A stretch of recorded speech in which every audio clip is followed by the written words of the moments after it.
대한민국 삶의 질적인 향상을 위해 탄생한 프로젝트 이시영 박사의 100세 시대 브레인파워를 키워라. 오늘도 그동안 미처 알지 못했던 두뇌 속에 담긴 놀라운 비밀들을 파헤쳐봅니다. 작년부터 이렇게 여러분과 함께 두뇌 속에 담긴 놀라운 비밀들을 알아보는 시간을 가졌었는데요. 안타깝게도 오늘이 이 브레인파워를 키워라의 마지막 시간입니다. 시작부터 마음이 참 아쉬워지는 걸 어떻게 감추기가 힘든데요. 최선을 다해서 마지막 방송 여러분께 알찬 정보를 드리도록 노력하겠습니다. 자, 오늘도요 역시 브레인 전문가 이시영 박사 나오셨습니다. 박사님 안녕하세요.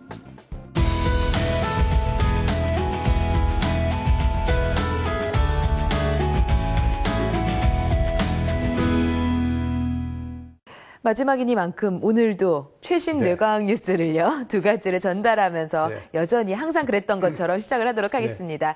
첫 번째 뉴스는요. 아이들에게 칭찬이 어떤 의미를 주는가, 또 칭찬을 어떤 식으로 해야 되는가에 대한 생각을 해볼 수 있게 하는 연구더라고요.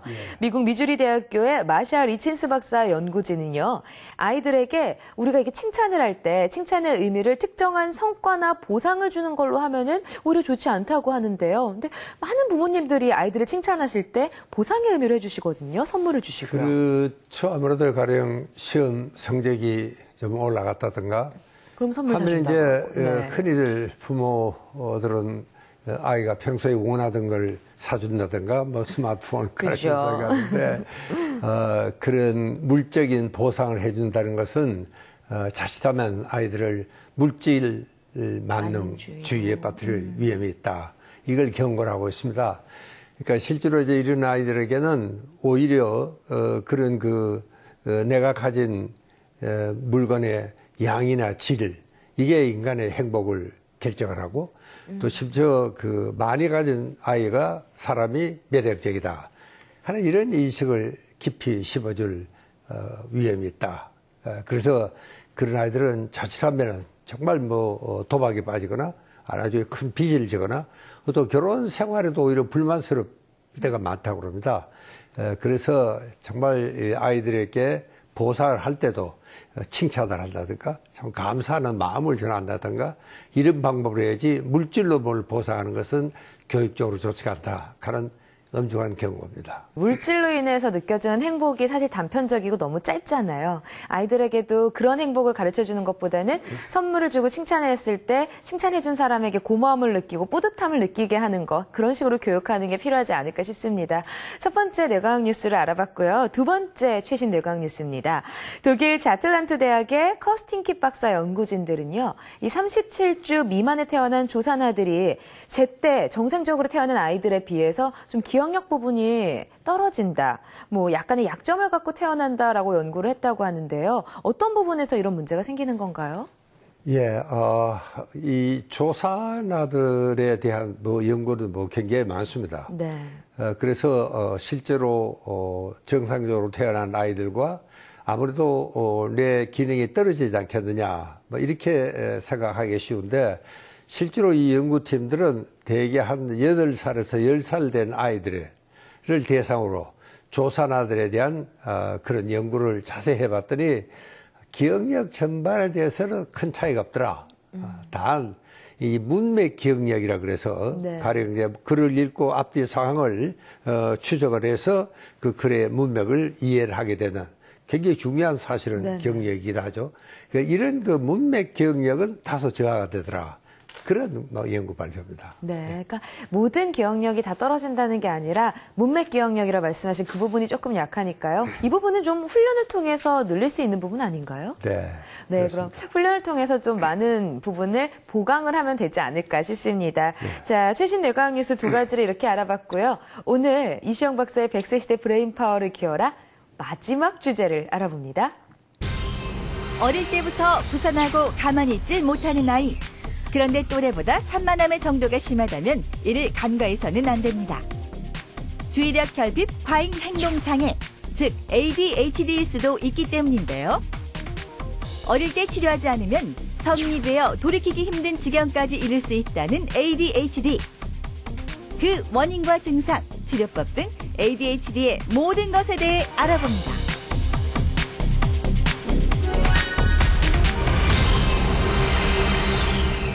ADHD, 우리 아이가 위험하다. 요즘 상당히 많이 듣는 병명 중에 하나예요. ADHD. 근데 예전에 학창 시절을 돌이켜 생각해보면요. 수업 시간에 오래 앉아있지 못하고 돌아다녔던 친구들이 한둘은 꼭 반에 있었거든요. 네. 지금 생각해보면 그 친구들이 좀 ADHD가 아니었나라는 생각을 하는데요. ADHD를 앓는 환자들이 예전에 비해서 자꾸 증가를 하고 있다고 하죠. 네.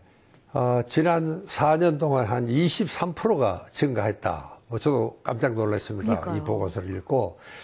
그것은 아마, 워낙 사회가 시끄럽고 또 요즘 그 엄마들의 그 산후 조절이라든가 임신 동안의 조절이라는 것이 옛날 같지가 않으니까 막 이런 것들도 영향을 미쳤겠지만 그러나 그보다는 더 그전에는 미처 알지 못했던 것이 이제는 이제 인식을 좀 하게 되니까 오히려 더 많아지지 않았느냐.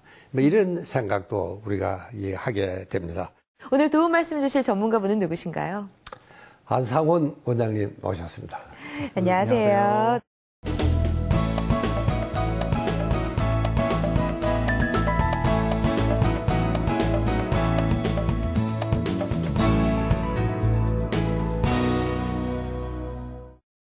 원장님, ADHD 뭐 어떤 건지는 대충 알고는 있는데요. 도대체 이 병이 어떻고 어떤 증상을 가지고 있습니까? 네. ADHD는 말 그대로 주의력 결핍 과잉 행동을 주증성으로 하는 정신 장애거든요. 네. 주의력 결핍이라고 하면은 보통 어떤 집중을 해야 될 때 집중이 쉽게 흐트러진다든가 또는 뭐 공부를 할 적에도 책상에 오래 앉아 있지만 머리에 뭐 들어온 게 없다든가 또는 선생님을 이제 보고 있지만 머릿속으로는 딴 생각을 한다든가 이런 식의 어떤 그 집중이 부족해서 생기는 여러 가지 증상들이 있습니다. 이제 그 밖에도 뭐 물건을 자주 잊어버린다든가 알림장에 적어오는 거를 자꾸 이제 누락해서 이제 빼먹고 온다든가 또 뭐 부모님이 말씀하시는 거 이런 걸 이제 한 귀로 흘려듣고 어떤 이제 행동의 개선이 안 된다든가 이런 부분들이 이제 있고요. 또 이제 충동성 과잉 행동으로 본다면은 일단 아이들이 뭐 심한 경우에 수업 시간에 돌아다니기도 하지만 이제 가만히 앉아 있지 못하고 이렇게 자꾸 꼼지락거린다든가 네네. 또는 이제 뭐 말이 많다든가 그리고 대화 중에 불쑥 끼어든다든가 또 주제랑 상관없는 얘기들 하기도 하고 또 충동 조절이 잘 안 되니까 친구 간의 어떤 갈등 상황에서 쉽게 뭐 욕이나 때로는 뭐 폭력이 나가기도 하고 이런 부분들이 좀 문제가 됩니다. 그리고 이제 주의력이나 과잉 행동뿐만 아니라 전반적으로 이제 이 ADHD 있는 아이들이 대체로 사회성이 좀 떨어져서 문제가 되는 경우가 많습니다. 그래서 이제 이런 증상들을 통틀어서 우리가 ADHD라고 이제 얘기를 합니다. 네. 그래요. 그러니까 이 아이들이 정말 어릴 적부터라도 보면은 상당히 그 감정 변화가 기복이 심합니다. 그리고 다음을 정말 예측할 수 없을 정도로 충동적이고 이래서 기억력도 굉장히 많이 떨어지죠. 근데 실제로 이 아이들은요 이미 증상이 태중에서부터 시작하는 경우도 있다. 뭐 이런 학자들도 많습니다. 또 그런가 하면은 대개 3세 이전에 이미 증상은 시작하지만 그러나 이제 가령 주의력과 집중력을 요구하는 정규 교육 전에는 대체로 발견이 잘 되지는 않습니다. 그래서 진단이 잘 안 붙죠. 네. 그러나 그 아이들을 자세히 보면은 뭔가 아이들이 잘 운다든가 보챈다든가 또 굉장히 그 예민하고 뭐 이런 것들은 어릴 적부터라도 쟤는 뭐가 좀 다르다 하는 정도는 우리가 눈치챌 수가 있습니다. 예. 근데 주의력 결핍 사실 주의 집중하고 잘하고 못하고의 차이가 어느 정도가 있는지에서 얼마나 못해야 이거를 병이라고 생각을 하는 건지 가늠이 잘 안 되거든요. 어느 정도로 심각한 증상을 보이나요? ADHD는 그 진단을 하는 기준이 있습니다. 그 진단 기준을 이제 벗어나면은 진단을 내리는데요. 보통은 이제 그런 행동을 관찰하고 또 부모님이나 선생님께 그 증상에 대해서 이제 말씀을 듣고요. 네네. 그리고 요즘에는 이제 컴퓨터를 이용해서 주의력이나 충동성을 객관적으로 검사하는 그런 방법들이 있습니다. 이미 이제 대형 병원이나 의원들에서 다 이제 그런 식으로 진단을 내리는데요. 네. 그걸 통해서 보통 그 자기 나이 또래 아이들의 주의력이나 충동성보다 유의하게 벗어나 있으면 그때 이제 전반적인 걸 고려해서 진단을 내리게 됩니다. 네. 좀 자세하게 좀 알아봐야 될 것 같아요. 오늘 이 시간을 통해서요. 네. 근데 이렇게 집중력이 부족하고 산만한 아이들은 아무래도 친구 관계에서도 좀 문제가 생길 것 같거든요. 네. 아이들이 학교에서도 좀 많은 문제들을 가지고 있죠. 네, 그렇습니다. 사실 이 ADHD 있는 아이들이 공부나 이런 것보다 이 사회성 발달 또 친구 관계 이게 문제가 되는 경우가 훨씬 많습니다. 그게 더 큰 문제일 네. 것 같아요. 저희 그 내원한 아이 중에서 초등학교 5학년짜리 아이였는데 네. 이 아이는 이제 집에서 어머님을 때릴 정도예요. 네, 근데 이제 체구가 크고 그러니까 이제 제어가 좀 안 되고 네. 아버님 뭐 지방에 계시고 해가지고 그러니까 뭐 학교에서는 오죽하겠어요. 친구들 이제 많이 때리고 욕하고 그래서 그 학부형들이 전학을 좀 보내달라 이런 요구를 이제 많이 했을 정도로 이제 이런 그 심한 아이들도 있거든요. 보통 보면은 ADHD 아동 한 4명 중에 3명 정도가 지속적으로 이제 그런 문제를 겪으면서 심한 경우에는 어떤 그 뭐 반항장애나 품행장애 또 반사회적 성격장애 이런 진단을 받는 경우도 있거든요. 그래서 이제 가정이나 학교에서 이렇게 어울리지 못하고 또 그런 부분에서 아이도 자꾸 소외되고 스트레스를 받고 그러다 보면은 그게 이제 또 2차, 3차로 스스로도 이제 더 어두워지고 우울해지고 그게 또 폭력적으로 나가기도 하고 이런 문제들이 생길 수가 있습니다. 네. 이게요, 뭐 다른 아이들에게도 문제지만 실제로 그 주의력 결핍이라든가 행동 과잉 이런 증상이 있는 아이들은 그 아이들 자신도 굉장한 스트레스를 받습니다. 왜냐면 그것 때문에 뭐 일이 잘 안 되니까요. 그러니까 이제 이런 아이들은 확실히 정말 심각한 합병적으로서는 학습장애, 심지어 성격장애까지도 오게 되기 때문에 이 자체도 이 아이들에게도 좀 굉장한 그 스트레스가 되고, 이렇게 되면은 정말 지능에는 이상이 없지만 학업 성취라든가 이런 모든 면에서 아이가 뒤떨어지니까 네. 점점 이 아이는 더 초조해지거나 더 아주 증상이 심해지는 이런 경우도 많습니다. 그렇다면 이 ADHD 앓게 되는 원인이 궁금하거든요. 네. 아직까지 정확한 원인은 밝혀져 있지 않습니다. 이런. 네. 사실 이게 뭐 병이냐 아니냐, 뭐 아예 네네. 경향성이냐 뭐 이런 거에 대한 것도 뭐 정확하게 어떤 뭐 논의가 끝난 상태는 아니지만 그래도 보면은 어떤 원인이라고 할 만한 것들 추정되는 게 있거든요. 크게 나눠보면은 유전적인 부분, 또 환경적인 부분, 심리적인 부분 이렇게 나눠볼 수가 있습니다. 이 유전적인 부분이라고 하는 거는 ADHD가 있는 아이들의 한 30에서 40% 정도는 그 형제나 또는 부모님도 ADHD가 있다는 겁니다. 그래서 뭔가 지금까지 정확히 밝혀지진 않았지만 그런 게 유전적 영향이 유전을 있다. 통해서 내려오는 게 네. 아니겠는가 이렇게 추정을 하고 있고요. 네. 이제 환경적인 요인은 특히 그 아이가 이제 태아였을 때 네. 산모가 영양 결핍이라든지 또는 흡연, 뭐 과도한 뭐 스트레스. 알코올, 예, 또 과도한 스트레스 이런 것들로 인해서 아이의 신경계가 충분히 발달이 안 되면서 ADHD가 될 가능성이 높아지는 네. 거로 밝혀져 있고요. 그다음에 이 심리적인 요인이라고 하는 거는 아이가 심리적으로 미숙할 때 좀 어릴 때 그때 가정에서 뭐 부부간의 불화라든지 또는 이제 뭐 많이 뭐 혼나고 요즘에 학대당하는 아이들도 많이 네네. 있잖아요. 그런 스트레스가 아이의 두뇌 발달을 많이 저해하거든요. 이제 그런 경우로 인해서 ADHD가 생기는 경우도 있습니다. 얼른 생각에는 이 아이들은 아무래도 뇌 자체에 어떤 이상이 있지 않나 뭐 손상이 이렇게 입었을 생각하는 거다. 네. 경향이 최근에는 많아지고 있습니다. 그러니까 실제로 보면은 뇌 특히 이제 행동 과잉 같은 경우에는 뇌의 발달 구조 그 자체로는 특별한 문제가 있는 것 같지는 않지만 그러나 그 아주 미세한 기능에는 다소 이상이 있다 이렇게 설명을 합니다. 왜냐하면 아이들은요 이 태중에서부터 생후 1년까지 아주 그 신경세포의 증식이나 이런 네트워크 형성이 아주 폭발적으로 일어납니다. 그때 거의 뇌가 다 형성이 된다. 네. 그래도 과언이 아닙니다. 네, 네. 예, 그렇게 이제 급작스럽게 생기니까 이 뇌신경세포의 형성이나 혹은 또 네트워크 형성에 아무래도 좀 잔잔한 문제가 있을 수가 있죠. 그러니까 이런 아이들은 확실히 가령 뇌 손상을 좀 받았거나 특히 혹은 또 산소 결핍이거나 가령 영양 공급이 잘 안 됐거나 이제 이럴 경우에는 그런 손상이 더 커지고 또 이렇게 되면은 확실히 그 신경 전달 물질의 균형이 맞지가 않을 수가 있습니다. 이게 이제 사실은 나중에 치료적인 면에서도 그 점은 좀 아주 문제가 될 수가 많습니다. 네. 그럼 이렇게 뭐 다양한 원인들이 있지만 뇌 손상으로 인한 문제도 있다고 하니까요. 좀 조기에 발견해서 조기 치료가 들어가는 게 중요하지 않을까 싶거든요.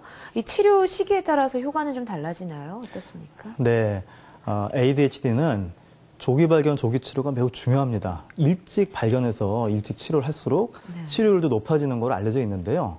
그러려면 이제 조기 진단이 이루어져야 되죠. 근데 이제 문제는 아이의 ADHD 증상이 확실하면 일찍 진단을 받을 수가 있는데 좀 의심스럽다가도 또 아닌 것 같고 네, 또 이상하다가 또 네. 이렇게 하면서 1년, 2년 가다가 진단과 치료 시기를 이렇게 놓쳐버리는 경우가 있거든요. 그래서 우리 아이가 좀 산만하다고 해서 무조건 ADHD다 이렇게 의심할 필요는 없지만 그래도 좀 이상하다, 좀 의심된다 싶으면 그래도 전문가를 찾아서 한번 진단을 받아보시는 게 혹시 모를 그 치료 시기를 놓쳐서 나중에 아이가 고생할 수도 있으니까 이제 그런 거를 미연에 방지할 수 있는 방법이 되겠습니다. 네. 특히 이제 조기 발견이 안 되면 아이들의 교우 관계도 문제가 있고, 그렇죠. 애들이 어떨 때는 뭐 하도 장난이 심하고 자꾸 방해를 하니까 애들이 좋아할 리가 없죠. 이게 자연스럽게 왕따가 되는 이런 경우가 많고요.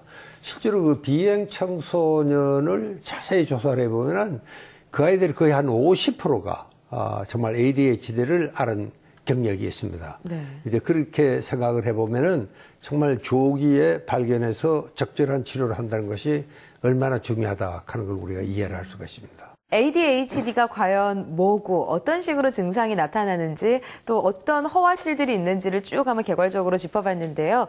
자, 환자마다 나타나는 증상이 너무도 다양해서요. 이 부모님들이 자세히 이 증상에 대해서 알고 우리 아이들을 관찰하셔야 될 것 같습니다. ADHD의 다양한 증상들을 함께 영상으로 모아봤거든요. 함께 보시죠. ADHD 아동의 통계는 국내 아동의 약 5%로 추산하고 있습니다. 보통 ADHD는 또래 아이들 사이에서 과잉 행동이나 충동적인 모습이 두드러지게 나타날 때 인지하는 경우가 많은데요. 그래서 5살에서 7살 사이에 가장 많이 발견됩니다. 예를 들어 친구들과 장난감이나 놀이기구를 가지고 놀 때 순서를 기다리지 못해 물건을 빼앗는 등 아이의 과잉 행동이 부각되면서 ADHD의 발병을 의심하게 되는 거죠. 그런데 이보다 더 이른 시기인 유아기 때 아이의 일상적인 행동이나 습관에서 ADHD 발병 여부를 알 수도 있다는데요. 잠을 아주 적게 자거나 자더라도 자주 깨고 몸을 앞뒤로 흔드는 등 안절부절 못하는 행동을 자주 보이면 ADHD를 의심해 볼 수 있습니다. 그렇다면 ADHD는 선천적으로 타고나는 걸까요? 아직 정확한 원인은 밝혀지지 않았는데요. 다만 뇌 검사를 해보면 정상인에 비해 주의 집중을 조절하는 뇌 부위의 활성이 떨어진다고 합니다. 또한 스트레스 호르몬의 일종인 카테코라민 대사의 불균형이 ADHD 발병과 관련이 있을 것으로 보고 있는데요. 최근 국내 연구진은 임신부가 간접 흡연에 노출되거나 술을 마시면 아이가 ADHD 증상이 나타날 위험이 2배가량 높아진다는 분석을 내놓기도 했습니다. 그런데 보통 부모들은 자신의 육아 방법이 잘못돼서 아이가 ADHD에 걸린다고 오해하는 경우가 많은데요. 전문가들은 아이의 문제에 대해 자책하기보다 병원에서 정확한 진단을 받아보길 권하고 있습니다. ADHD 증상과 원인, 이것만 정확하게 알아도 아이의 병을 키우는 일은 없을 것입니다. 스티브 잡스의 이런 명언이 떠오르네요. 자신이 사랑하는 바보 같은 일을 남들이 뭐라 해도 멈추지 말아라.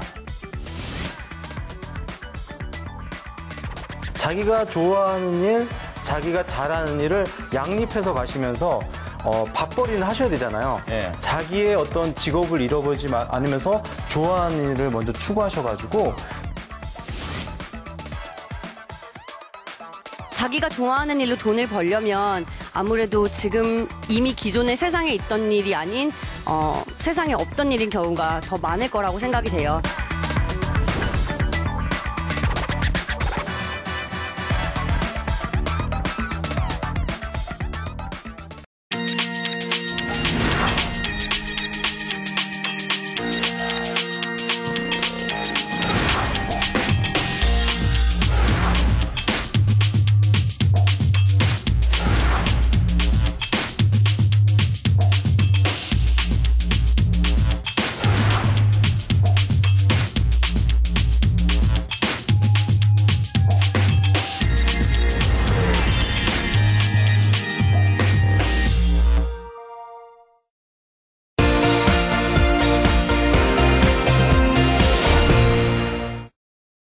네, 원장님께서 뭐 처음에 말씀하셨을 때 ADHD를 앓는 아이들이 이제 아무래도 뭐 반사회적 인격 장애가 나타나기도 하고 또 폭력적으로 변하는 경우도 있다라고 하셨잖아요. 이렇게 이 병 자체로도 문제지만 이 병과 함께 나오는 공존 질환들, 그러니까 이 병이랑 같이 이어질 수 있는 함께 등장하는 증상들, 병들이 되게 알고 지나가야 될 것 같아요. 많은 예, 것 같거든요. 좀 네. 설명을 해주시죠. 많습니다. 일단 문제가 되는 게 이제 파탄 행동 장애, 즉 적대적 반항 장애라든지 이제 학년이 올라가면서 이제 품행 장애 이런 부분들이 문제가 될 수 있고요. 네. 이거는 이제 소소한 그 뭐 학교나 부모님께 반항하는 것부터 시작해서 좀 발전이 되면은 법이나 이제 그런 것들을 어기면서 어떤 범죄행위까지 갈 수 있는 이제 그런 부분들을 말하는데 그런 거를 같이 갖고 있는 경우들도 있고요. 네. 그리고 이제 불안장애, 불안장애는 이제 뭐 범불안장애라든지 뭐 분리불안, 그 밖에 뭐 공포증 이런 것들 포함하는 개념인데요. 그런 걸 같이 갖고 있는 경우도 있습니다. 그리고 이제 기분장애, 기분장애는 흔히 주요 우울장애라고 하는 좀 심한 우울증도 있고요. 기분부전장애라고 해서 좀 가벼운 우울증도 있고, 뭐 양극성 정동장애라고 해서 흔히 조울증으로 알려져 있죠. 그런 부분들을 같이 갖고 있는 경우도 있습니다. 그 밖에 뭐 틱장애, 뚜렛장애를 같이 갖고 있는 경우도 많이 있고요. 뭐 강박증이라든지 또 지적장애, 그리고 자폐나 아스퍼거 같은 발달장애를 같이 갖고 있는 경우도 있습니다. 사실 이 ADHD 하나만 있어도 힘들거든요. 근데 이런 걸 이제 이런 공존 장애들이 같이 있으면 증상도 좀 더 심하고 또 치료 기간도 오래 걸리는 걸로 알려져 있습니다. 그러니까 참 안타까운 일이죠. 말씀하신 공존 질환들이 생각보다 상당히 좀 무서운데 이 ADHD 어릴 때 못 잡아서 성인이 될 때까지 이어져서 이 공존 질환들이 계속 나타나면은 심각한 문제가 될 것 같거든요. 근데 성인이 되면 조금 나아지기는 하잖아요. 어떻습니까? 좀 크면서 나아지는 부분이 있습니다. 특히 이 주의력 결핍보다 과잉 행동, 충동성 이런 부분들은 좀 이제 나아지는 거로 이렇게 알려져 있거든요. 네. 이제 그렇긴 한데 그게 다 좋아지는 게 아니고요. 뭐 주의력 결핍 같은 경우에는 이제 많이 지속되기도 하고 또 충동성도 이제 일부는 그대로 남아서 뭐 커서 이제 무슨 도박 중독이나 게임 중독이나 이제 이런 식으로 가는 경우들도 있거든요. 그리고 이제 연구에 따르면은 어렸을 적에 ADHD 있던 아이들이 청소년기가 돼도 한 70에서 80% 정도는 뭐 주의력 결핍이라든지 뭐 충동성까지는 아니더라도 좀 안절부절 뭐 일 못하고 이런 모습들, 그런 모습들이 이제 관찰이 된다고 이제 알려져 있고요. 그리고 좀 이제 놀라운 거는 한 4분의 1에서 2분의 1 정도까지 이제 미국의 조사인데요. 그런 어떤 이제 인격장애 그런 부분들, 반사회성 인격장애 같은 게 이제 보고가 된 적도 있습니다. 그러니까 어렸을 적에 그 치료가 된다는 게 얼만큼 중요한 것인지 이제 그런 거 우리가 알 수가 있죠. 네. 대개는 나이가 들면 좀 좋아지죠. 철이 들면은 특히 이제 행동장애 같은 경우에는 좀 점잖아지기도 네네. 하고요. 그러나 사실은 거의 한 4분의 1에서는 성인이 되어서까지도 계속 그런 증상이 남아 있는 경우가 있습니다. 물론 이제 뚜렷하게 보이는 어릴 적처럼 막 아주 부산한 이런 행동장애는 없지만, 그러나 그런 행동장애가 있었던 아이들은 대개 어른이 돼도 상당히 좀 충동적입니다. 그래서 가령 차 사고를 잘 낸다거나 혹은 또 뭐 굉장히 충동적이니까 뭐 참지를 못하죠. 그러니까 뭐 기다리지도 못하고 그러니까 뭐 집을 쉽게 옮긴다거나 또 직장을 쉽게 옮겨버린다든가 뭐 정말 괜찮은 직장인데도 사표를 착 내고 나가버린다든가 이제 이런 일들이 많아서 역시 사회생활에는 참 여러 가지 적응 장애가 있을 수 있고, 내가 이 치료했던 몇몇 환자들은 부인이 참 애먹습니다. 이런 남편 만나면은. 그래서 부인이 아주 정말 사랑으로 잘 감싸주고 잘 보살펴줘야 됩니다. 많은 분들이 이제 요즘이야 ADHD에 대해서 많이 얘기가 나왔으니까 아이들에 대해서 관찰을 하지만 지금 성인이 되신 분들은 당시에는 그 부분에 대해서 무지했던 부분들이 많아서요. 어릴 때 진단을 잘 못했을 것 같아요. 네. 지금 내가 가지고 있는 문제가 혹시 그때 진단을 하고 치료를 하지 못해서 그런 게 아닌가 의심하시는 분들이 있을 것 같아서요. 좀 자가 진단해 볼 수 있는 증상들이 어떤 게 있는지 짚어주시겠어요? 첫째, 사람들은 굉장히 산만하고 충동적이고 또 쉽게 화를 낸다든가 뭐 이런 것이 특징이고요. 그 다음에는 이제 아무래도 폭력을 자주 쓰게 됩니다. 못 참으니까 그다음 폭력을 자주 쓰게 된다든가 또 대인 관계에서 굉장히 자주 부딪힙니다. 아까도 이야기했지만 정말 남 말을 잘 듣지도 않고 그 장래에 공기도 못 읽고 엉뚱한 소리를 하고 남의 일에 참견을 잘하고 이래서 왕따가 돼서 우울증에 네. 빠지는 이런 경우도 있고요. 또 이런 사람들이 마약이라든가 술 같은데 그렇게 상당히 그 기호식품에 아주 쉽게 중독되는. 해로운데 이거를 자제를 못하고 그걸로 빠져들어가는 뭐 이런 경우도 많고요. 그 다음에 이제 주위 환경을 잘 읽지 못하니까 때로는 본인이 하고 싶은 말만 주르륵 해버리고 가버린다든가 그럼 누가 그런 사람을 좋아하겠습니까? 그러니까 결국은 친한 친구도 별로 없고 참 아주 외로운 사람들입니다. 어떻게 보면 참 좀 가련한 사람들이죠. 그렇죠. 자, 보통 아이들에게서만 나타나는 건 줄 알았어요. 이 ADHD가. 근데 제때 치료를 못하면은 성인이 됐을 때까지 이 증상이 남아있고 오히려 사회활동이나 여러 가지 대인관계에서 큰 문제를 나타날 수 있다라고 하셨는데요. 자, 많은 얘기들을 두 분께서 해주셨는데 어떤 식으로 성인 ADHD가 문제를 일으키는지를 영상으로 모아봤습니다. 영상 함께 보시죠. ADHD는 어린아이들만 걸리는 병이라 생각하기 쉽지만 생각보다 성인 환자들도 많이 있습니다. 성인의 2% 정도가 ADHD를 앓고 있을 정도인데요. 어릴 때 가지고 있었던 ADHD가 성인기까지 이어지는 경우가 많기 때문입니다. 실제로 어린이 ADHD 환자 3명 중 한두 명은 성인이 돼도 증상이 지속된다고 합니다.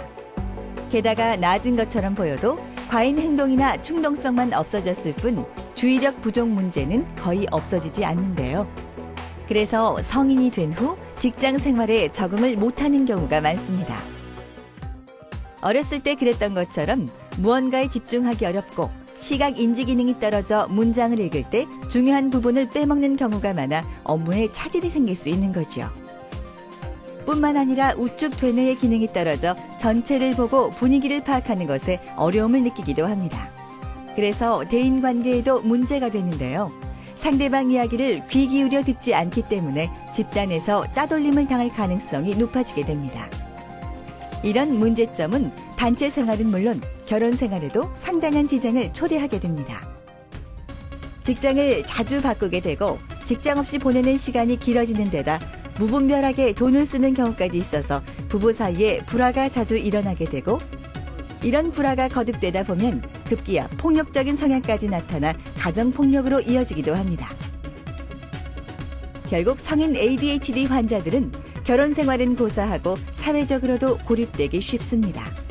게다가 사회 문제를 일으키는 주범이 되기도 하는데요. 성인이 된 후 부모의 보살핌에서 벗어나 온갖 사회 문제에 노출될 가능성이 높아지기 때문입니다. 실제로 ADHD 환자의 약 50%가 알코올 중독에 걸린 적이 있고 약물 남용 환자의 25% 정도가 ADHD 환자라는 연구 결과도 나와 있습니다. 그래서 성인 ADHD는 어린아이 때보다 더 치료가 어려워질 수밖에 없는데요. 하지만 늦었다 생각 말고 하루라도 빨리 치료하는 것이 좋습니다. 약물 치료와 인지행동요법 등과 같은 병원 치료와 더불어 다이어리 등을 통해 일정을 관리하는 버릇을 들이거나 에너지를 발산할 수 있는 취미 활동을 가지면 증상 개선에 도움이 된다고 합니다. 어렸을 때부터 방치할 경우 더 큰 문제가 되기도 하는 ADHD. 결국 성인 ADHD를 예방하는 차원에서도 어렸을 때 발병한 ADHD는 확실한 조기 치료가 필요하겠습니다. 결국에는 이 ADHD 어릴 때고 성인이 되고 심각한 이제 장애를 가져오다 보니까 조기 치료를 해야 되는데요. 치료를 하는 동안 주변 사람들이 어떻게 해줘야 되는지 참 중요한 것 같아요. 주변 사람들의 역할에 대해서 좀 짚어주시죠. 일단 이제 부모님들, 부모님의 그 영향이 이제 크고 또 부모님도 아이를 양육하시면서 여러 가지 이제 그 염두에 두셔야 될 게 있거든요. 네. 그러니까 학교에서도 뭐 선생님이라든지 또 주변 둘러싼 사람들 모두 다 유기적으로 다 같이 협조를 해서 아이를 도와주는 게 가장 이상적이지만 네네. 현실적으로 그게 참 어려워요. 어렵죠. 결국은 이제 부모님께서 잘 해결하셔야 되고 또 친한 친척들이나 이런 분들한테도 보통 그 우리나라 정서상 아직 좀 쉬쉬하는 경향이 있어서 제가 이제 부모님의 한정에서 주로 좀 말씀을 드리겠습니다. 네. 일단 부모님께서 이런 화나 분노, 스트레스를 잘 다스릴 수 있는 그런 방법들을 좀 익히시는 게 좋습니다. 이 ADHD 있는 아이들 양육하는 게 정말 힘들거든요. 그러다 보면 다들 되게 지치시고요. 또 아이한테 아무리 부모 자식 간이지만 화가 납니다. 예. 그리고 스트레스를 많이 받게 되고, 그러니까 뭐 스트레스를 이제 풀 수 있는 그런 방법들 익혀두시는 게 좋고요. 그리고 좀 어려운 상황에서 조언을 구할 수 있는 그런 멘토가 이렇게 한 분 정도 있는 것도 굉장히 도움이 될 수 있습니다. 네. 그리고 이제 부모님이 먼저 좀 차분한 생활, 좀 모범적인 생활을 보여주시는 게 좋습니다. 흔히 자식은 부모의 등을 보고 자란단 말이 있잖아요. 그렇죠. 이 등은 자기한테 안 보이지 않습니까? 하지만 자식에겐 보이죠. 마찬가지로 결점이라고 하는 것도 막상 자녀의 눈엔 보이지만 부모 눈엔 그걸 그냥 안 보일 수 있거든요. 하지만 자녀들은 이제 그걸 보고 배우는 거죠. 다시 한번 부모님들께서 좀 돌이켜 보시고 나에게 어떤 결점이 있는지, 그렇다면 그걸 고치셔야 아이들이 또 이제 보고 배우는 데 있어서 큰 도움을 받게 됩니다. 세 번째로 부모가 좀 마음가짐을 바꾸셔야 됩니다. 마음가짐을 바꾸신다는 거는 ADHD 있는 아동들이 일부러 말을 안 듣거나 일부러 집중을 안 하거나 일부러 충동적으로 하는 게 아니란 말이죠. 본인도 스스로 그게 안 되니까 참 힘들거든요. 일단 그런 거를 좀 이해를 해주시고 조금 이제 한 걸음 뒤로 물러나셔서 아이를 좀 이해해 주시면서 이렇게 좀 느슨하게 가시는 것도 이제 좋은 방법입니다. 그리고 이제 자녀 행동에 대해서 이제 즉각적인 피드백을 주시는 게 좋습니다. 예를 들어 이제 아이의 행동을 바꾸기 위해서 적당한 어떤 뭐 보상이나 칭찬이나 어떤 벌을 주시는 경우도 있는데 그걸 이제 우리가 피드백이라고 할 수 있겠죠. 근데 이 피드백은 즉각적으로 주셔야 행동의 변화가 일어납니다. 그러니까 예를 들어서 아이가 점심시간에 뭔가 잘하는 일을 보셨는데 저녁 시간에 식사하시면서 야, 너 아까 그거 잘하더라 이렇게 칭찬하시는 거는 별로 큰 효과가 없어요. 즉각 보셨을 때 너 이런 행동을 보니까 뭐 아빠는 엄마는 너무 기분이 좋다 이런 식으로 칭찬을 해주시고, 이거는 이제 벌을 주시는 경우도 마찬가지입니다. 즉각적인 이제 벌을 주시고 왜 벌을 받아야 되는지를 명확하게 말씀을 해주시는 게 좋죠. 이제 끝으로 이 자녀의 문제를 부모의 어떤 개인적인 잘못으로 돌리셔서는 안 됩니다. 이 아이가 ADHD가 있으면은 보통 이제 주변에 이제 좀 피해를 주는 경우들이 있거든요. 그러다 보면은 아니 저 아이의 부모는 아이를 어떻게 길렀길래 애가 저래 이제 이런 식의 어떤 비난을 받게 돼요. 그러니까 부모님도 굉장히 자책도 하시고 좀 이제 그렇게 안으로 이제 좀 침체되시기도 하고 또 부부간에 갈등이 일어나는 경우도 있거든요. 하지만 이런 부모의 잘못으로 인해서 대부분 ADHD가 생기는 건 아닙니다. 그래서 그런 소모적으로 서로 싸우시고 자책하시고 하시는 동안에 우리 아이를 어떻게 양육할 것인가 그거를 고민하시는 게 더 좋다고 생각이 됩니다. 아이들을 키우는 엄마나 아빠가 더 힘들겠어요. 이 ADHD 자녀를 키우다 보면요. 근데 칭찬을 즉각 해줘야 된다라고도 말씀하셨는데, 근데 아이가 잘못했을 때 그럼 벌은 어떻게 해줘야 되는 거예요? 사람들이 있더라도 뭐 외부에서 공공장소에서라도 즉각 해줘야 되는 건지, 아니 좀 참아다 나중에 해줘야 되는 건지 그 좀 헷갈리거든요. 네. 우선 이제 벌보다는 칭찬 또는 보상이 행동을 변화시키는 데는 더 효과적인 걸로 알려져 있습니다. 네. 그러나 이제 뭐 벌도 줘야 될 상황은 물론 주셔야죠. 더군다나 이제 남의 이목이 있을 때, 예를 들면은 아이가 뭐 백화점이나 시장 같은 사람 많은 데서 뭐 물건 사달라고 막 떼를 쓰고 막 그런단 말이에요. 그러면 당장 그 상황을 모면하시려고 뭐 사주시는 경우도 있고 아니면 이제 집으로 일단 데려가시는 경우도 있고 한데, 오히려 이제 그렇게 되면은 아이의 부정적인 행동을 더 강화시킬 수가 있고, 아이가 이제 그걸 알아서 사람들 많은 데서 이제 오히려 더 이제 그런 행동을 또 보일 수도 있거든요. 그러니까 원칙대로 그렇게 이제 하시는 게 좋습니다. 이 원칙대로 한다는 거는 아까 이제 박사님도 말씀하셨지만, 네가 이러이러한 행동을 하면 이런 벌을 받을 것이다라고 하는 게 이제 미리 고지가 되는 게 좋아요. 특히 외출하시기 전에. 그리고 그걸 어기면은 그걸 그대로 실행을 하셔야 됩니다. 즉각적으로. 그렇게 하셔야 되고요.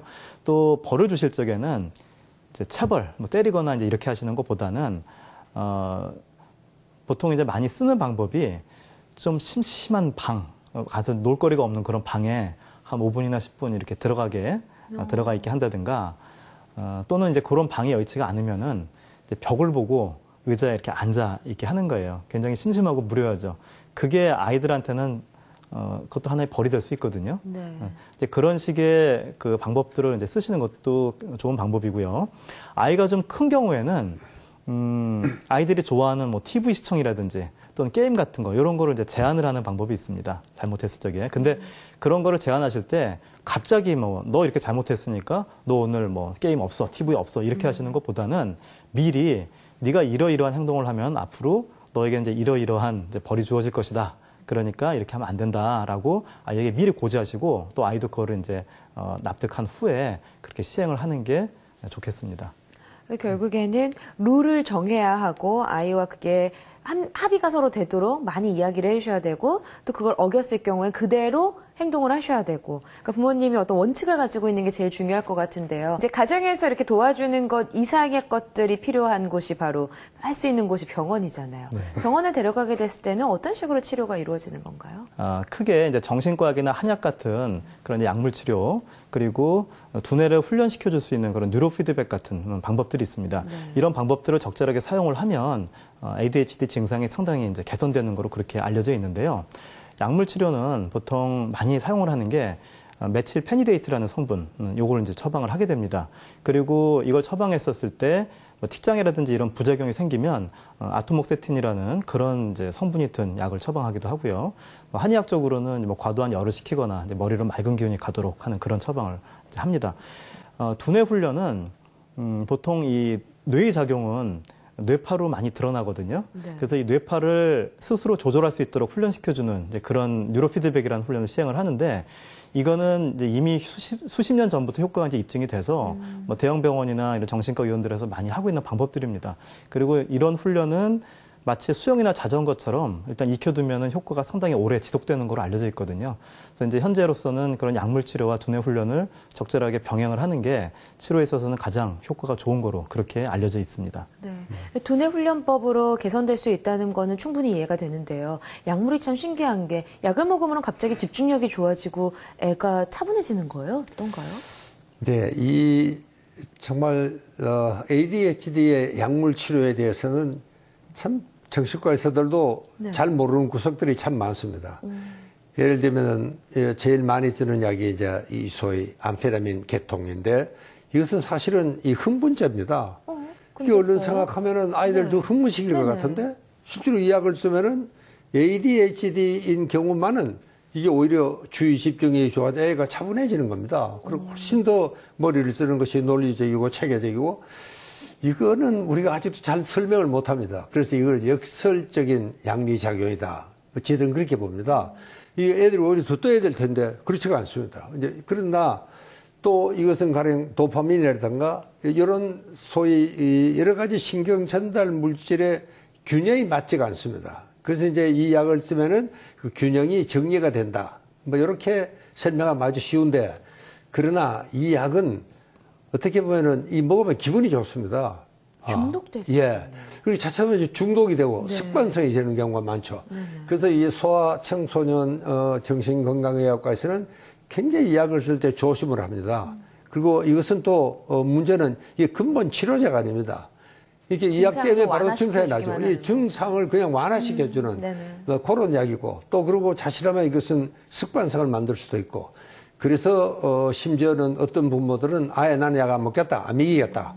뭐 이런 부모님들도 계시고 실제로 그런 단체도 있습니다. 네. 굉장히 강력하게 이 약에 대해서는 그래서 그 참 소아 청소년 의사들이 굉장히 아주 고민하는 부분이 이 부분인데 그래도 아이들이 정말 참 시험을 앞두고라든가 아주 중요한 일이 있을 때는 아이들 일단 주의 집중력을 좀 높여야 되니까 그럴 때는 이제 한시적으로 쓰게 되기도 하죠. 예. 결국에는 약이라는 건 증상을 완화시켜주고 어쨌든 간에 그 순간을 좀 넘기기 위한 방편이지 근본 해결책은 아니다. 결국 근본 해결책은 천천히 생활 습관을 바꾸는 법을 통해서 치료를 해가야 되는 것 같은데요. 그래서 이 집중력이 부족한 ADHD 환자들을 미술 치료를 통해서 집중력을 높이는 현장이 있다고 해서 다녀와 봤습니다. 미술 도구를 통해서 흥미를 유발하고요. 집중력을 키우는 그 현장 함께 보시죠.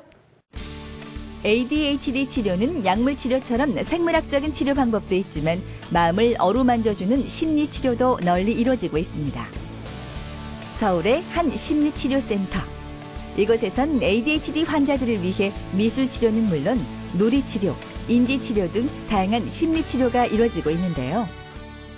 약물 치료 같은 경우에는 ADHD 환자들한테 1차 증상이 부주의나 아니면 과잉 행동, 집중력 장애 같은 이런 문제 가장 효과적이고요. 그 외에 2차적인 문제라고 얘기해서 우울증이나 아니면 품행 장애나 부주의 때문에 오는 이제 2차적인 이제 주변의 피드백들로 오는 이제 요런 이제 문제들을 해결할 수 있는 게 바로 심리 치료예요. 1차 문제에 비해 2차 문제에 더 효과적인 게 사실은 심리 치료죠. ADHD 아동에게는 미술 치료와 놀이 치료 등이 효과적입니다. 아이들은 비교적 언어 능력이 떨어지기 때문에 미술이나 놀이를 통해 치료하는 건데요. 그 외에도 다양한 치료법이 있습니다. 가장 널리 쓰이는 이제 심리 치료 방법으로는요, 행동 치료라는 것들이 있고, 그리고 인지행동 치료가 있고, 또 그리고 조금 이제 어린 아이를 대상으로 하는 놀이 치료가 있고요. 그리고 더 이제 심리적으로 심각한 문제들을 겪고 있는 사람들을 대상으로 하는 미술 치료 등이 있습니다.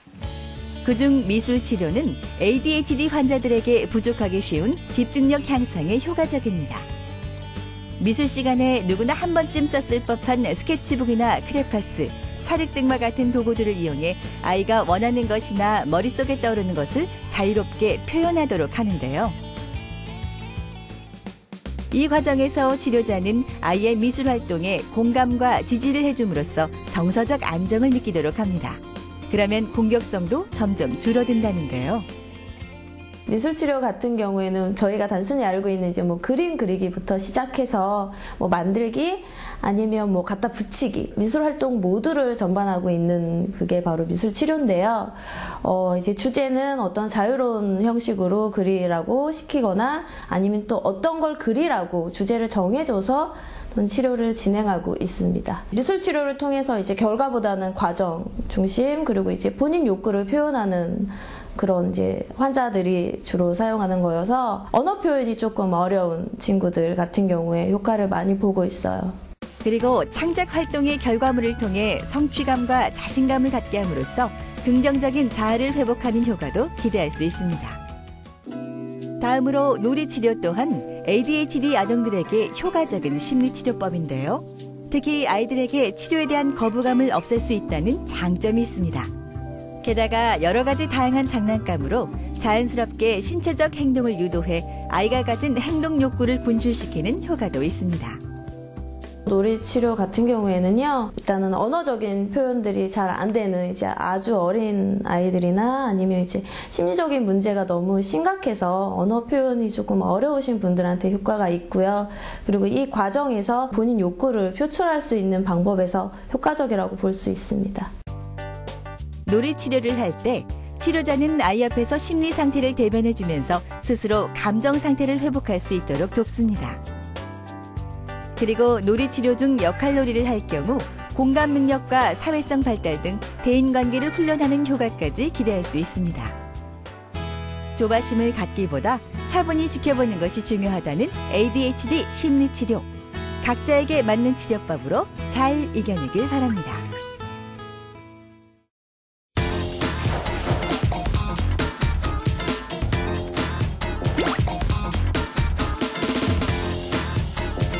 자기 아이의 그 수학적 성취를 알 수 있는, 정확하게 파악할 수 있는 사람 부모밖에 없어요.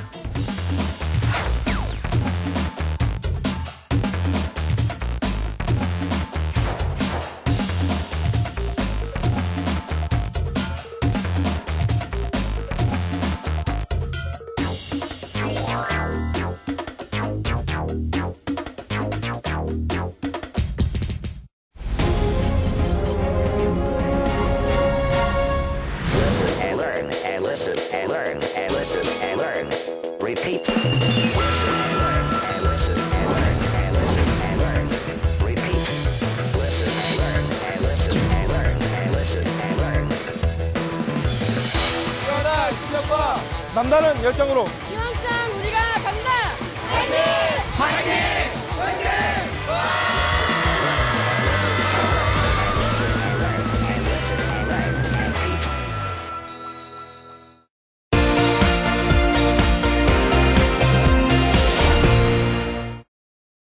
네, 오늘 ADHD에 대해서 몰랐던 부분도 좀 자세하게 짚고요. 알고 있던 부분도 어떤 게 허고 어떤 게 실인지, 정말 맞는 얘기는 어떤 건지를 좀 다 짚어봤는데요. 사실 제가 제일 놀라웠던 부분은 아이들에게서만 발생하는 게 아니라 그걸 치료를 잘 못하면 성인이 돼서도 큰 문제가 나타날 수 있다는 부분이었어요. 그래서 좀 더 부모님들이 우리 아이들을 지켜보셔야 될 것 같은데요. ADHD 자녀를 둔 부모들에게 마지막으로 한 말씀 해주시죠, 원장님. 뭐 드리고 싶은 말씀 많은데 제가 항상 저희 네. 한의원에 이제 내원하시면 꼭 드리는 말씀이 있어요. ADHD로 진단을 받게 되면 부모님들이 굉장히 이제 우울해하시고 걱정 많이 하시거든요. 예. 근데 이 ADHD는 디지즈, 질병이 아니라 디소더, 즉 어떤 기능상의 문제를 말합니다. 예를 들어 이제 폐렴 같은 경우에는 폐에 실줄이 엄청 있으니까 이건 어떤 이제 디지즈, 질병이라고 볼 수 있겠지만 ADHD라고 하는 거는 어떤 이제 진단 기준을 만들어서 그 기준에 이제 부합이 되면 진단을 내리는 거거든요. 그러니까 이런 진단을 받았을 때 너무 아이의 어떤 뇌에 뭐 장애가 있다든가 큰 문제가 있다라고 이제 걱정하시고 불안해하시는 것보다 아이를 좀 긍정적으로 봐주셔야 돼요. 이 ADHD가 문제가 된 거는 사실 산업혁명 이후에 이 학교라고 하는 이제 집단 교육 체제가 들어오면서 아이들을 통제도 해야 되고 또 시험 성적으로 평가도 해야 되고 이제 그러면서 이게 결국은 두드러지게 된 거고요. 네. 특히 뭐 우리나라는 교육열이 뭐 세계에서 둘째가라 뭐 서러워하는 그런 나라니까 얼마나 또 문제가 되겠습니까? 이 ADHD 있는 아이들이 만일에 과거에 뭐 몽고 초원에서 태어나가지고 말 달리고 이제 그렇게 자유롭게 지낼 수 있었다면은 사실 아무런 문제가 안 됐을 수도 있거든요. 그러니까 그 ADHD 자녀의 부모님께서는 우리 아이가 뇌에 어떤 심각한 질병이 있고 뭔가 뒤떨어지고 문제가 있는 아이다라고 보시는 것보다 이 아이는 지금 이제 시대 어떤 환경하고 좀 잘 맞지 않는다. 그러니까 아이를 그런 걸 좀 도와준다라고 아이를 긍정적으로 봐주셔야 됩니다. 부모님께서 아이를 긍정적으로 봐주셔야 아이도 그런 긍정적인 모습 그런 거를 이제 기운을 받아서 긍정적으로 잘 클 수가 있는 거죠. ADHD는 적절한 치료를 통해 충분히 좋아질 수 있습니다. 네. 네, 참 좋은 말씀하셨는데 저도 뭐 전적으로 동감이고요. 우선 그 아이들은 이게 정말 이 뇌가 발달의 과정에서 약간의 미숙한 이런 점이 있고 또 이 뇌신경 전달 물질이 순간적으로 이 일시적인 그런 균형이 잘 안 잡혔기 때문에 오는 이런 문제들이기 때문에 이게 나이가 들면은 확실히 좀 좋아지겠다, 좋아진다 하는 것도 사실이고요. 그렇게 좀 낙관적으로 아이를 좀 잘 지켜봐 주시기 바랍니다. 네, 두 분 마지막 말씀을 쭉 들어보니까요. 아이들이 행복하게 자랄 수 있는 환경이 조성이 되어 있었다면 ADHD 환자가 없었을 텐데라는 생각도 좀 듭니다. 그래서 최근에 이 ADHD 환자들이 급격하게 늘어났다는 사실은 우리가 살고 있는 이 환경이 너무나도 스트레스를 많이 받게끔 하는 환경이 아닌가. 이런 거를 좀 근본적으로 없애고 좀 근본적인 대책을 마련해야 되지 않을까라는 생각까지 하게 되거든요.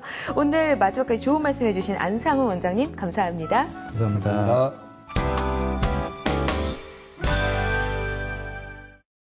브레인 전문가 이시영 박사가 내리는 브레인 특효 처방전 시간입니다. 오늘은 이 주의력 결핍 장애 ADHD에 대해서 쭉 얘기를 해봤잖아요. 예. 오늘의 특효 처방전은 어떤 걸까요, 박사님? 오늘은 부모님들께 특히 혼자 고민하지 말아라.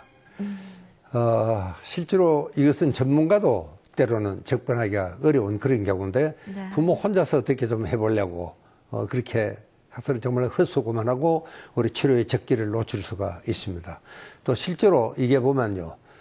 가령 우울증이라든가 어떤 정서장애 같은 경우에는 ADHD와 대단히 흡사한 이런 또 증상을 보입니다. 그렇기 때문에 그럴 경우에는 감별 진단을 잘 하셔야지 옳은 처방이 나옵니다. 그런 아이들에게도 괜히 ADHD라는 진단을 잘못 내렸다가는 엉뚱한 우리가 치료를 하게 되니까 정말 이 행동 과잉이라든가 이런 주의 집중이라든가 이런 데 문제가 있을 수 있는 것은 정서적인 문제가 있나 불안적인 아이들도 흔히 보면 오인을 할 수가 있습니다. 그렇기 때문에 엄마 혼자 뭘 판단해서 치료를 하다 이게 좋다 저게 좋다 생각하지 마시고 정말 전문의 도움을 꼭 좀 받도록 그렇게 부탁을 드리고요. 또 실제로 이 아이를 참 잘 길러낸다는 것은 이건 참 엄마로서는 인간성입니다. 네. 쉽지가 않습니다. 그러니까 그 고충은 지들이 충분히 이해를 합니다. 그래도 혼자 끙끙거리지 말고 정말 전문의와 상담을 하는 그런 자세가 중요하다 그 말씀을 꼭 드리고 싶습니다. 네, 항상 오늘의 주제뿐만 아니라 여러 가지 정신질환에 대한 이야기를 할 때마다 꼭 나오는 이야기가 이겁니다. 전문의에게 빨리 상담을 해라. 우리가 감기가 걸리거나 어디가 아팠을 때 병원 가는 거를 어려워하진 않잖아요. 정신질환도 나아질 수 있는 증상 중에 하나니까요. 박사님 말씀하신 것처럼 혼자 고민하지 마시고 꼭 의사의 도움을 받으셨으면 좋겠습니다. 이시영 박사의 브레인 특허 처방전이었습니다.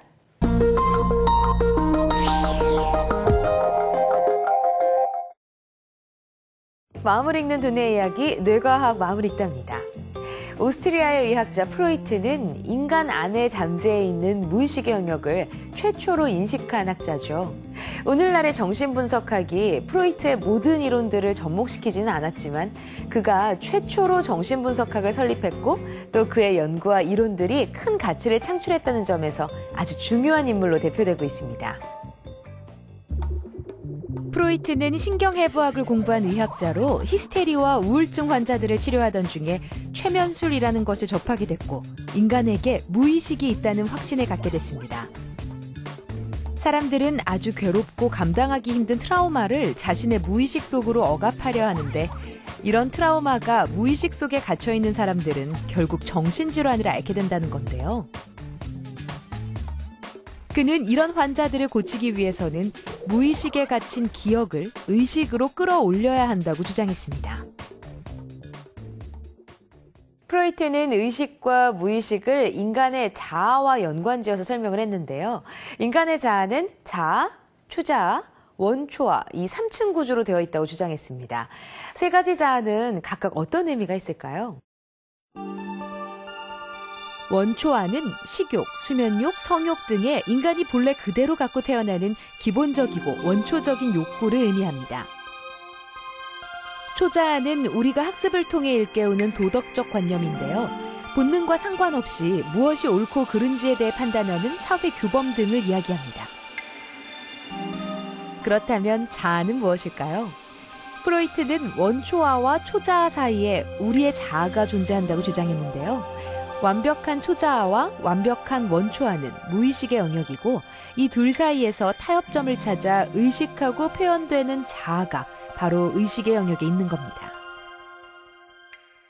프로이트는 우리의 의식과 무의식을 빙산에 빗댔는데요. 우리 눈으로 보이는 빙산, 즉 의식은 오직 일부분일 뿐 그 밑으로 어마어마하게 큰 무의식이 존재한다는 뜻입니다. 그는 무의식을 의식으로 끌어오기 위한 노력도 멈추지 않았는데요. 그 중에 하나가 바로 꿈의 해석입니다.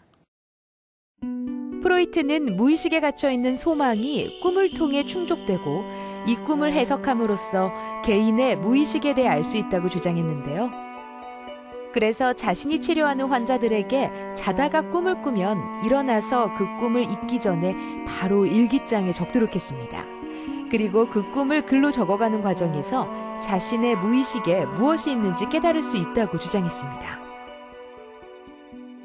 시대가 지나서 명성을 떨쳤던 그의 주장은 과학적이지 않다는 이유로 많은 비판을 받게 됐는데요. 그럼에도 불구하고 오늘의 정신분석학은 프로이트의 노력과 가설 중 합당한 일부분을 발전시키고 또 실현시키고 있죠. 또 그가 남긴 인간 내면에 대한 연구도 다양한 가치를 인정받으며 현재까지 전해져 오고 있습니다. 뇌과학 마음을 읽다였습니다.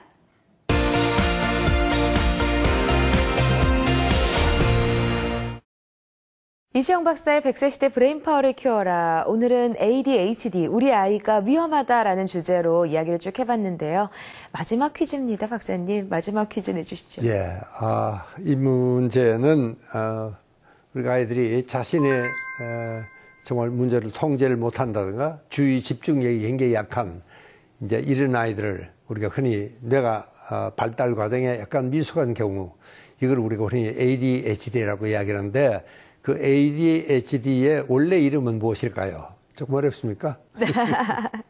아니요, 우리 시청자분들은요, 금방 맞추실 것 같은데요. 보기 드리겠습니다. 1번 아스퍼거 장애, 2번 주의력 결핍 과잉 행동 장애, 3번 외상 후 스트레스 장애입니다. 셋 중에서 정답을 아시겠다 하시는 분들은요, YTN 사이언스 홈페이지로 들어오셔서 이시영 박사의 100세 시대 브레인파워를 키워라 찾아오시면 시청자 퀴즈 응모란이 있습니다. 이곳에 정답 남겨주신 분들 중에서 저희가 추첨을 통해서 브레인 잡지를 선물로 보내드립니다. 이렇게 마지막 퀴즈까지 내고 나니까요. 마음이 더 참 아쉽고요. 섭섭하고 그렇습니다. 자, 저희는 오늘 준비한 방송을 끝으로요. 이제 여러분들과 인사를 나눠야 될 것 같고요. 그동안 다양하고 재미있는 두뇌 이야기를 해주신 박사님, 마지막 소감 전해주시죠. 많은 분들이 있어서 이렇게 훌륭한 프로그램이 될 수가 있었습니다. 시청률이 참 높아졌으면 좋겠는데 얼마나 도움이 되는지는 모르겠습니다. 그러나 이제 우리가 이 인문학을 공부해야 되는 시대고, 또 인문학이라는 것은 인간을 연구하는 학문이니까 인간이라는 게 이게 바로 뇌입니다. 그래서 이 뇌과학을 알지 못하면 정말 앞으로의 시대는 뒤떨어질 수밖에 없습니다. 그런 의미에서 참으로 1년 동안 우리는 정말 최선을 다해서 방송을 해드렸고, 여러분들이 정말 이 시청자들이 우리 뇌에 어떤 일이 일어나고 있는지, 우리가 어떤 행동을 할 때는 이 가령 내가 주먹을 쓴다 그래도 이 주먹이 문제가 아니잖아요. 우리 뇌가 문제입니다. 그래서 이 뇌에 대한 이해가 조금이라도 되었으면 좋겠습니다. 감사합니다. 네. 생소했던 뇌에 관한 이야기를 저도 많은 정보를 알게 됐고요. 많이 똑똑해지는 시간이 아니었나 싶습니다. 저희는 이 프로그램을 통해서 여러분과 인사를 하지만요. 저희가 가더라도 여러분들 뇌과학에 대해서 관심은 점점 더 많이 가져주시고 뇌과학에 대해서 좀 더 많이 알 수 있는 시간이 됐으면 좋겠습니다. 자, 정말 마지막 인사를 드려야겠네요. 이시영 박사의 100세 시대 브레인파워를 키워라. 저희가 준비한 건 여기까지고요. 그동안 시청해주신 여러분 고맙습니다. 감사합니다.